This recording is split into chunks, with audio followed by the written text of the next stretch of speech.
The passage of time has been weighing on me heavily recently. Sometimes I just hold on to my kids and I just don't want to let go. And they're like, Mom, get off me. It's like my heart can already feel the pain of future me looking back at these days. A new year used to be exciting because you got older, what you wanted. But now it's bittersweet because time is just passing. And it's not good to be this aware of time passing because there's nothing I can do about it. No way I can hold on to it besides taking more pictures, taking more videos. But then pictures from last year come up and I'm like, oh my God, if I could just see them again at that age, and I know it's gonna happen next year, and I'm really just not ready. You know, turning 30 didn't bother me. Actually, I was very excited for my 30s.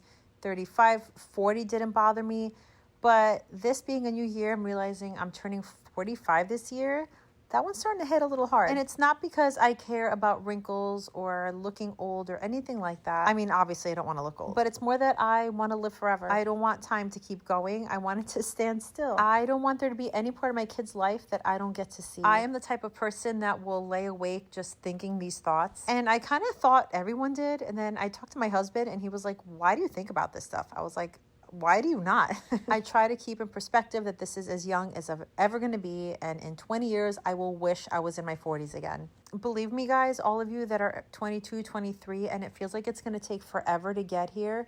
It really happens in the blink of an eye. And then you're looking at yourself and you're like, oh my God. I was always the young one. I was always the one that they would look at and be like, oh, she's too young for this. She's too young for that. I was the baby of my family. Between everybody, all of my cousins, I was the baby. And now look at me. I'm like the older one everywhere I go. The passage of time has also just been on my mind because I realize my kids will never see my mom as a young person. She's an old lady to them. And I wish they could go back in time and see her how she was. I don't know if this type of thinking is like a midlife crisis sort of thing. It may even be some kind of depression.